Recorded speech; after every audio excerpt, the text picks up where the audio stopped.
I want everybody to see. This is the CIA report, Certifiably Insane America. This is my Marley puppy.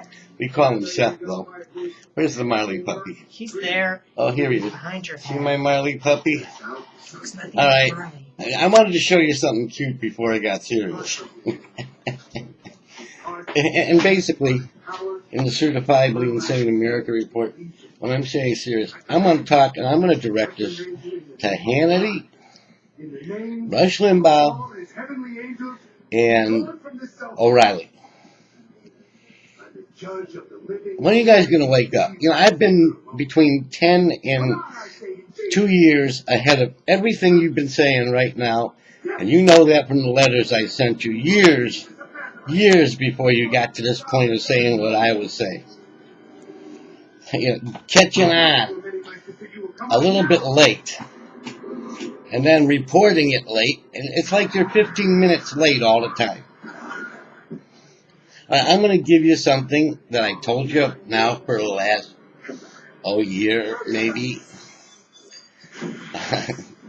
And, you know, you're just catching on. Right now you're talking about, Obama, he says we're in a Muslim America. Oh, man, wake up. How many times have I told you the son of a gun is a Muslim? And he's a mole. And we voted for him. The man's father was a Muslim. Doesn't matter if his mother was Christian. Doesn't matter. His father was a Muslim under Sharia law and Sunni law. He is a Muslim. Get it straight. Or I don't know why you're afraid to report the truth. Everything he does points to him being a Muslim. I'm trying to hide it from the American people. He bows before a Muslim king. He tells Ahmadinejad, we're going to help you get your nuclear power. He shuns Netanyahu, and he's afraid of him. Come on, wake up.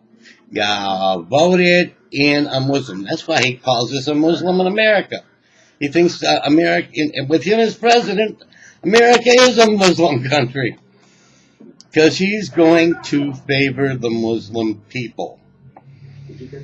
There's no doubt about him. So Netanyahu, I say go out there and bomb the son of a bitch.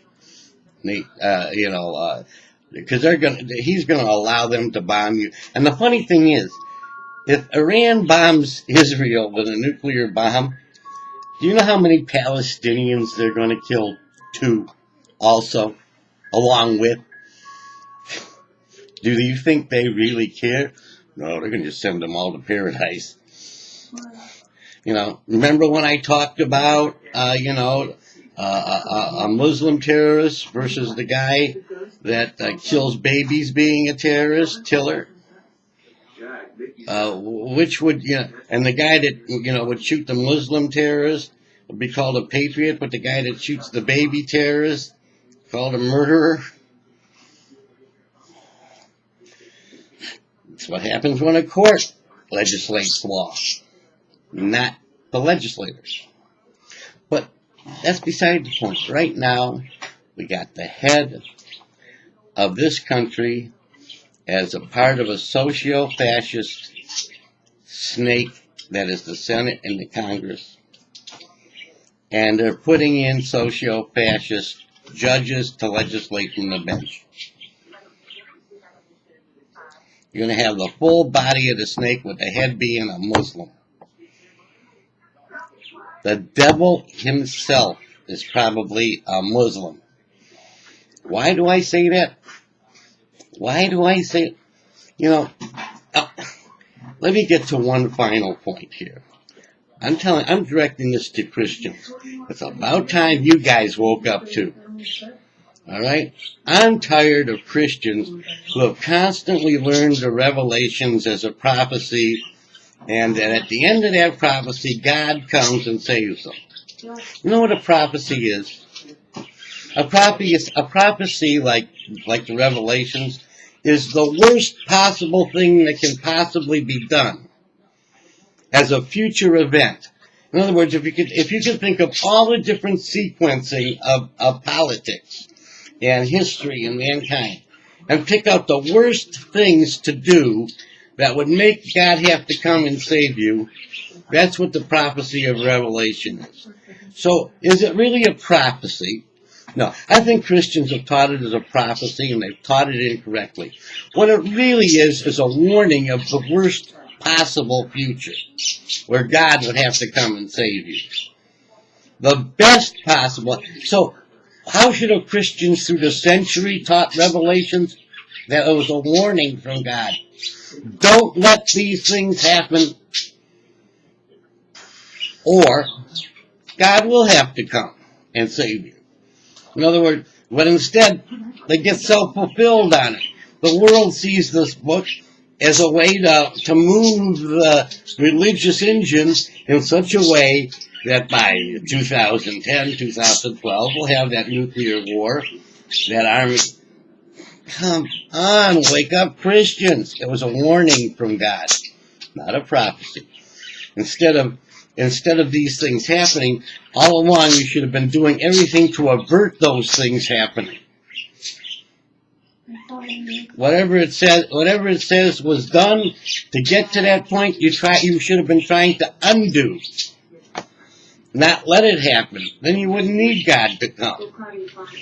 But as it is right now, you got the devil, as prophecy as the Christian prophecy would have self-fulfilled, in the place of the presidency, in the form of a Muslim that basically is a mole. And how did he hide his Muslim being? By going to a Sandinista, Hate America First, black church of the Reverend Wright. And who is his best friend? Farrakhan. I mean, he's probably more of a Farrakhan supporter in his Muslimhood. So, come on, what's he doing right now? He's favoring the Muslim countries, and he's playing the game, you know, and in some respects, you know, people would say, oh yeah, well, it makes sense, you know, we're trying to make friends. Can't make friends with the devil. You just can't. You know, and who do we have as the body of a snake? A bunch of socio-fascist vampires that called President Bush a vampire, that called President Bush Hitler. You know, one thing about socio-fascism and socialism and Marxism, the one advantage they supposedly have over conservatives, you know, is that they can lie. Part of their philosophy is lie to justify their end, to justify where they're going. All right?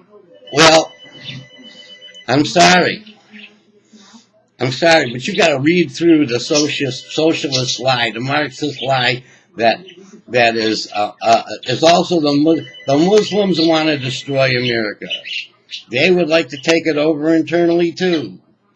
What do we do in our schools? We give them foot baths. We give them things that we allow them to do things that Christians can't do.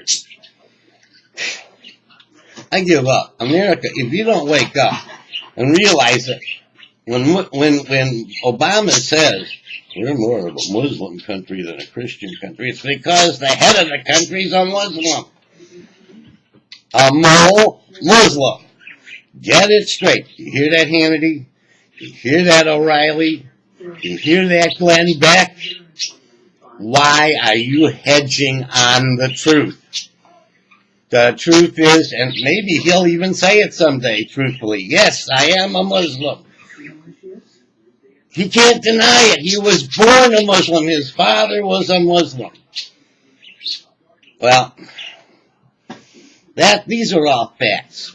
And you are definitely O'Reilly, Glenn Beck, Hannity, Rush Limbaugh.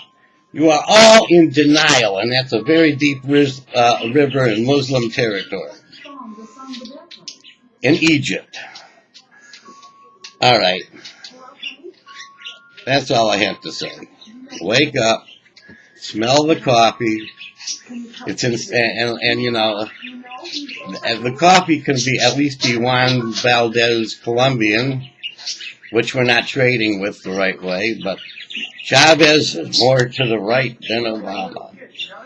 Castro's more. Oh God! Wake up, America!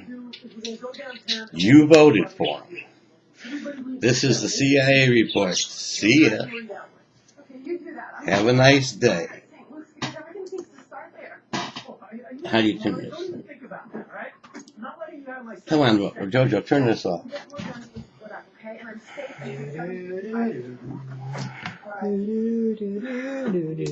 Hey, you don't even mess around. You gotta